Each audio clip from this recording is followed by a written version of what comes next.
Today I'm interviewing Tanya Hall with Purdue Extension. Tanya is the Community Development Regional Extension Educator. And today we're specifically talking about a new certificate program that Purdue Extension is offering, and a certificate program for remote workers. And today we'll start with Tanya sharing a little bit about her background, and then we'll talk about the new certificate with Purdue Extension. All right. Well, thank you, Linda, for having me here today. And so, we're very excited. We have a remote work certificate program. Personally, I've been working as a remote worker, since 2007. And so I've had some bits and pieces of it. And honestly, at that time, remote worker was not really a term. It was very much, hey, you work in your own office somewhere elsewhere, and we stay in contact with you via phone, or you have conference calls. But, and so I was off in an apartment all by myself, had a room off the main room. And so that's been kind of the start of where I came from. Obviously, since that time, remote work has really changed. It was actually very popular around 2019, before the pandemic even hit. Then, of course, we all know what happened in 2020, and the remote work has became a very common term that we have within the United States.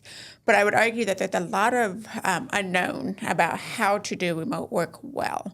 And that is the purpose of the certificate program, is to really help individuals think about, number one, if they do work remotely for someone, how can they do that better? Number two, if someone is in a situation where they would like to move from an on-site to a remote work position, how do they do that well? And then likewise, maybe you're in a position where you're caregiving, whether it's for young children or for parents or for other aging individuals. How might you be able to carve out a part-time position where you work remotely and still have that flexibility and able to bring some economic stability to your family? I have you beat, Tanya. I started remote working in 2002 when I went to work for Indiana Youth Institute when they created regional outreach workers, and I started working in my spare bedroom on 21st Street. So it's remote work has been here for a while. It has. And some people, and I'm guilty of this, of interchanging the term remote worker with coworker. And just so people know that here at Stonegate, we have a number of remote workers who actually work here at Stonegate, and they come in and use this place for Wi-Fi and set up sort of a semi-office environment for themselves, so as to get out of the house and get out of their basement and have a more office-like setting. We have a remote worker lunch once a month where we support people in the community who are remote working, give them an opportunity to kind of network and meet one another and get out of their house, so to speak. And that is fantastic. And that's actually one thing that a community can do really well to support the remote workers, because quite frankly, many times we know that there are remote workers in our communities, but we don't know where they are. Mm-hmm. And so providing a space where they can come together and, like you said, kind of break the monotony of being in the same spot every day, talking to other people, just learning maybe some different software that they use that might be helpful for them in their work is key. Because you don't have the same environment of being in an office where you can talk about, things that you're running into. And so that is really amazing that you offer that here locally. Yeah. Well, the interesting thing that I've found is just a diversity in careers or career tracks that people work remotely. I think I shared with you before we started the podcast, I have an email list of about 35 folks that are remote workers that interact with us on a regular basis. 4 of them are software engineers. One is an attorney who lives here in Lawrence County, but his home base is in Nashville, Tennessee. So, and then we've got one lady that floats in and out, and she's a virtual assistant for an executive director for a company. And I'm not sure where the company's located, but she's here in Bedford, working out of her home doing virtual assistant work. So that's fantastic, and that's the other thing. There's even remote work characteristics that show up even if you work on site of a job. I had an individual come through the program once who owned a manufacturing company. And so you would think, okay, manufacturing, that is very much in person. But what he was saying was, yes, that is true. I manage my crew and we run the operations and we have to produce a hard product at the end of the day. However, his business contacts and all the work that he's doing to work with different vendors are not on site. And so there's a lot of that coordination of people who are on his team, if you will, that are not at his location. And so he was finding value in going through this program to better understand, okay, I don't see these people on a daily basis. How can I improve my communication? How can I improve my task management? How can we, as we work on a project together and there's different people and different companies or different places, how can we work together to do that well? And so that's kind of a term that we call a distributed work team or distributed team environment. And I think that is really something that is very commonplace. I know in my work with Purdue Extension, many of my colleagues, we are working on teams statewide. And it's a different flavor than being, again, in that office. And so whether you are 100% remote, as in you are not in an office environment, like a formal office environment, or maybe you are in an office environment, but you work a lot with people across, a state, a nation, whatever. There's a lot of things through this course I think that are very helpful, even if it's just a refresher, or maybe it's something completely new that you hadn't thought about in terms of how you structure your day, or even manage your time, or even think about legal and compliance, thinking about, okay, I have an online presence and I'm working online, but what does that mean? What can I do to protect myself? We have so many passwords out there. How do we manage that? So there's just a lot of good tips and good ways of really pausing and reflecting and thinking about, okay, what am I doing? What can I do better? Or what are some things that I can enact to improve my processes moving forward? Okay. And that leads you've sort of highlighted the many components of the remote worker certificate. Can you share some specifics, what's required and about the remote worker certificate if folks are interested? Absolutely, I can. So the Remote Work Certificate Program is a month-long program, so it's 4 weeks, and it's what we call a blended course. So therefore, there are online work as well as interactive workshops that you do once a week. And so that's the basic structure of how it works. But there are 9 modules that they will go through, and so each week you have 3 modules that you'll cover. For example, I'm going to kind of walk through the 9 really quickly. So one is workday. How do you set up your workday? Maybe thinking about it's more than just saying, okay, do I wake up in the morning and do this, but really thinking about how do you set up your workday, including breaks, making sure that you're paying attention to how many times you're actually getting out of the chair and moving and doing those kind of things. Another piece of it is communication. When you are working virtually or remotely, you have to pay attention to communication. You actually need to communicate 3 times more than when you're in an office setting. And so really, and also thinking about what are my communication channels going to look like as we work on our team. For some, email is fine. Others, we have text. Others have platforms like Slack or Microsoft Teams or some other platforms. So how are we going to communicate? What's the level of urgency with each mode of communication? Because I find that many times we don't even set that up. We just make assumptions as to how we're going to communicate with each other, and that can cause some friction over time. Another one is critical thinking. When you are working on your own, you don't have the pleasure of just, again, walking down the hallway and saying, hey, I'm having some issues with my computer. You have to do some troubleshooting. So really trying to develop that skill set of, on your own, how can you troubleshoot as much as you can to the point that then you need some help.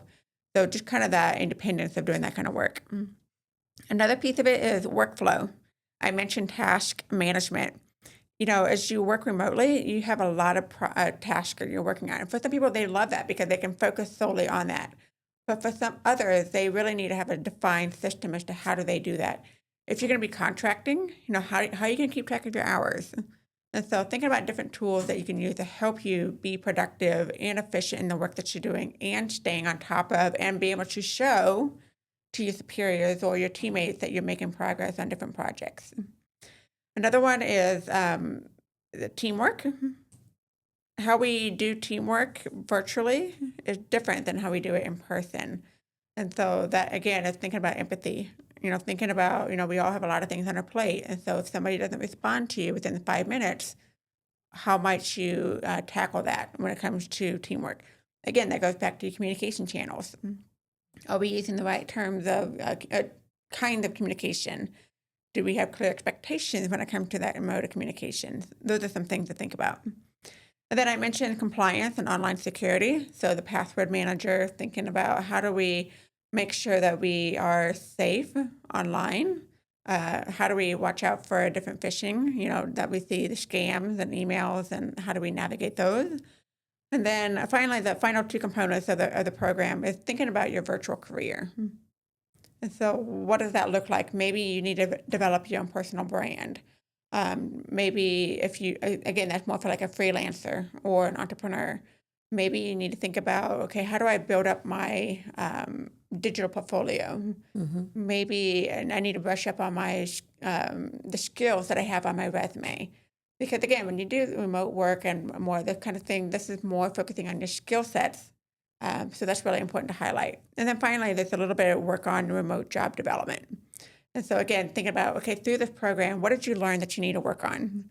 And what are some ways that you can build on those skills? So those are the 9 modules. That's a lot of information right there. Roughly, you're talking about 30 hours over 4 weeks. And so, you break that down, that's about 6 to 8 hours a week. But you're not alone when you take this program. So once you sign up, Purdue Extension, we will have someone that will serve as your coach as you go through it, to kind of helping you stay on top of things, answering questions. So you're not by yourself. You have a support system. By yourself. Okay. I mean, if you choose to be, if you feel like, hey, I've got it in hand, I can do it, that's great. But we will support you. And then once you graduate with the program, then you do receive 3 CEUs from Purdue University. So that's on top of what you get through the program itself.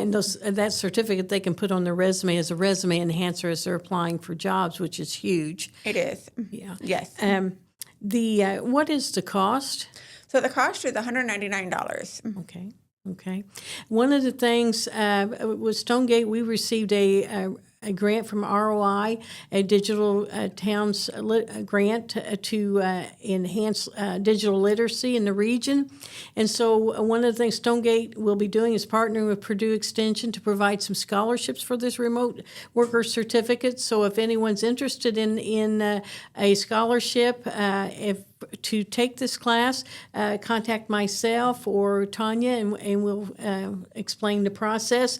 At the end of this podcast, there will be information, a link to the Purdue Extension websites about the remote workers. You can learn about that, and then both Tanya and mine's contact information. Tanya, what have I not shared with or asked you about that we need to share with folks about remote workers? I think the only thing I would mention is, again, this line of work is available for anyone. And so even if you're just curious about it and maybe just exploring it, this is a great program. Even if you've been doing this work for a long time. Like I mentioned, I took the course and felt like, okay, I've got this in hand. I know what I'm doing. But even from that, I was like, oh, there's a couple of things that I'm learning. Even in the last cohort that I went through, and speaking of cohort, we do offer this every month. And so it is from... The only 2 months that we do not offer is in July and December. Okay. But otherwise, every month we have a new cohort that goes through it. But even in the last cohort, I learned a new tool that I hadn't heard about, and it's called To Do It. And so I'm like, okay, that's a really good task management, because I'm still learning. I'm still trying to figure out what is the best task management software for me, because I work on a lot of different teams. And, just writing it down isn't sufficient sometimes. I need to be able to share that with other people. So more than anything, I think this program is really good for continued learning. And how can you keep learning and doing better to optimize this work? Some employers are really good at teaching folks how to do remote work, but others just kind of throw you into this line of work, and you might feel a little bit like you're figuring out on your own. But hopefully this program provides a little bit of structure around that. I might interject, an employer might be well worth it for them to pay for an employee's certificate for them to enroll in the program. But mentioned remote workers or co-workers here at Stonegate. I've had people who are remote workers who their internet goes down or whatever, and they're in panic, and they'll call. And just know if you're a remote worker and you have a mishap at home or whatever, and you need a place to hang to work, give us a call here at Stonegate or drop in. We'll find a place for you to work out of till whatever your issue is resolved. And we're here to support those working in the community. Just know we're here. That's fantastic. That's a great resource. We thank you for joining us today. And again, our contact information is at the end of this podcast. And I hope you'll take a look at that remote worker certificate. And again, we have scholarships available with the grant that we have with ROI. So let us know if you'd like to participate. Thank you. Thank